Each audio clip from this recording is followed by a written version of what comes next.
Assalamualaikum warahmatullahi wabarakatuh. Alhamdulillahirabbil alamin. Nasta'in ala umuri dunya waddin. Wassalatu wassalamu ala asyrafil anbiya'i wal mursalin. Sayyidina wa nabiyina wa maulana Muhammadin wa ala alihi wa sahbihi ajma'in. Amma ba'du. Alhamdulillah kita bertemu lagi. Hari ini kemungkinan adalah pertemuan kita terakhir membahas tentang pendidikan agama Islam, karena setelah ini nanti kita akan menghadapi ujian atau ulangan semester 1. Disimak ya, hari ini pembelajaran terakhir kita yaitu sifat-sifat Allah. Yaitu hari ini kita akan membahas tentang Al-Azim, yaitu artinya Allah Maha Agung. Nah, baiklah, sebelum itu mari simak sebuah cerita. Ada seorang hatim, namanya Hatim Al-Asam, adalah seorang ulama yang zuhud di Khurasan. Al-Kisah, dia ingin naik haji, tetapi dia tidak mempunyai biaya untuk perjalanan dan juga biaya untuk keluarganya yang ditinggalkan. Lalu seorang putrinya yang solehah melihat Hatim sedang bersedih dan menangis. Lalu putrinya berbicara kepada ayahnya, "Apa yang membuat engkau menangis, ayahku?" Lalu Hatim menjawab, "Musim haji semakin dekat, putriku." Putri berkata lagi, "Mengapa engkau tidak berangkat, wahai ayahku?" Lalu Hatim menjawab, "Masalahnya aku tidak mempunyai biaya." Lalu putrinya menjawab, "Soal biaya, Allah yang akan memberimu rezeki." Terus kata Hatim, "Bagaimana dengan kalian di rumah selama aku pergi?" Putrinya menjawab lagi, "Allah yang akan memberi kami rezeki." Berbicaralah lagi ayahnya, si Hatim, "Bagaimana dengan ibumu? Bisakah dia mengizinkanku untuk pergi?" Lalu sang putri bergegas menemui ibunya, membujuk ibunya agar mengizinkan ayahnya berangkat naik haji. Dan ibunya mengizinkan Hatim untuk pergi haji.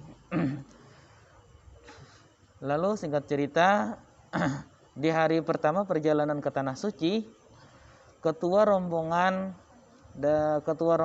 Hatim itu digigit oleh kalajengking yang berbisa. Lalu dia menanyakan, siapa yang bisa membacakan doa untuk kesembuhannya. Lalu beberapa rombongan menunjuk Hatim, karena si Hatim dikenal dengan kesolehannya. Lalu Hatim berdoa kepada Allah untuk kesembuhan ketua rombongan tersebut. Dan alhamdulillah dengan doanya Hatim Allah mengabulkan dan ketua rombongannya tidak apa-apa. Setelah itu mengetahui Hatim berangkat tanpa bekal, lalu ketua rombongan berjanji akan menanggung biaya perjalanan Hatim sampai nanti pulang. Jadi terima kasihnya ketua rombongan tadi karena sudah mendoakan untuk keselamatannya. Lalu ketua rombongannya berjanji untuk menanggung semua biaya. Lalu Hatim berkata, "Wahai Tuhanku, ini cara engkau memberikan karunia kepadaku. Perlihatkanlah cara engkau untuk memberikan karunia kepada keluargaku." Jadi Hatim masih memikirkan bagaimana keluarganya. 3 hari berlalu, uang belanja keluarganya sudah habis. Jadi mereka mulai merasa lapar dan tidak tahu bagaimana cara mendapatkan makanan. Tiba-tiba pada saat itu ada seseorang yang mengetuk pintu di rumah keluarga Hatim. Dia adalah pengawal kepala negara khalifah yang datang untuk meminta air minum, ya. Ketika khalifah minum, dia mendapatkan kenikmatan yang tidak pernah dirasakan sebelumnya. Dia bertanya, "Dari mana kalian mendapatkan air?" Lalu pengawalnya menjawab, dari rumah Hatim, ya. Dia menceritakan kondisi ekonomi keluarga Hatim yang sedang ditinggalkannya berangkat haji. Lalu khalifah mengajak rombongan untuk mengumpulkan uang sumbangan bagi keluarga Hatim sehingga terkumpullah uang yang banyak. Lalu ketika mendapatkan sumbangan itu, putri menangis. Sang ibu dan saudara-saudaranya berkata, "Kamu itu aneh. Ketika kami menangis, kamu tertawa.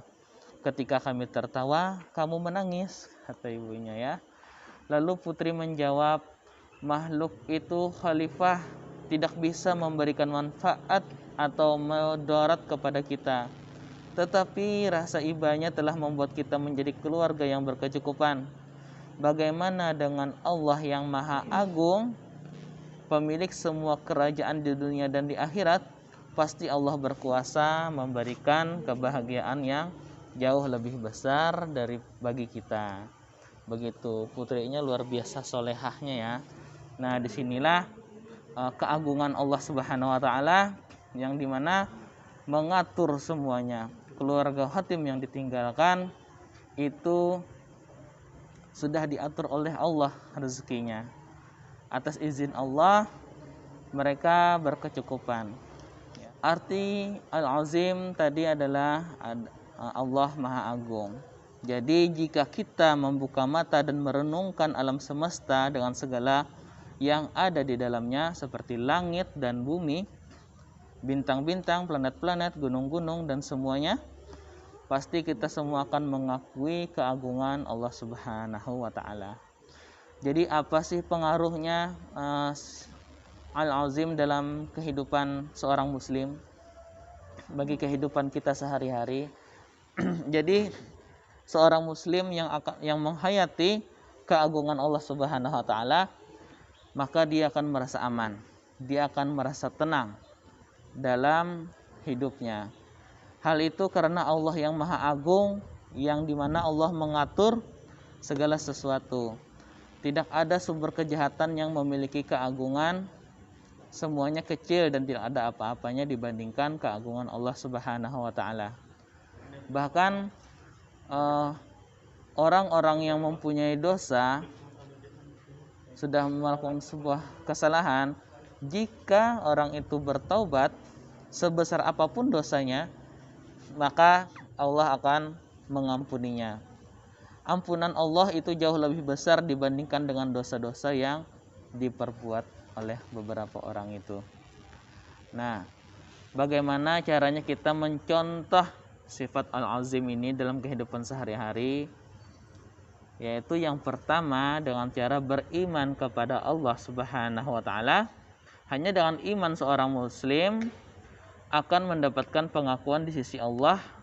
Sebaliknya orang-orang yang kufur, meskipun di dunia dianggap mulia, apabila dia kufur maka di sisi Allah dia tetap adalah orang yang hina. Yang kedua, terus belajar. Orang yang terus belajar sehingga punya pengetahuan yang luas, ia kemudian mengajarkan ilmunya kepada orang lain, serta diamalkanlah ilmu tersebut. Nah, maka dia termasuk orang yang mendapatkan pengakuan di sisi Allah Subhanahu wa taala. Yang ketiga yaitu rendah hati atau tawadu. Tawadu atau rendah hati. Orang mulia haruslah rendah hati karena keagungan serta kebesaran hanya milik Allah Subhanahu wa taala. Nabi Muhammad SAW bersabda, "Tidaklah seorang yang tawadu atau orang yang rendah hati karena Allah kecuali Allah meninggikan derajatnya." Jadi orang yang tawadu itu akan ditinggikan derajatnya di hadapan Allah Subhanahu wa taala. Hadis riwayat Muslim. Nah, itulah tadi beberapa penjelasan tentang sifat Allah Al-Azim. Nah, sampai di sini berakhirlah sudah pembelajaran kita. Dan silahkan anak-anak saleh dan salehah pelajari pendidikan agama Islam atau FAI dari mulai video yang pertama yang sudah di-share sampai video yang ini yang terakhir, silahkan dibuka channel YouTube Bapak ya. Silahkan dilihat lagi, dibaca lagi, kapan perlu dicatat, agar kalian mempunyai catatan untuk kalian bisa belajar ya. Nah, itu saja. Salah dan hilaf, Bapak mohon maaf. Wabillahi taufik wal hidayah. Assalamualaikum warahmatullahi wabarakatuh.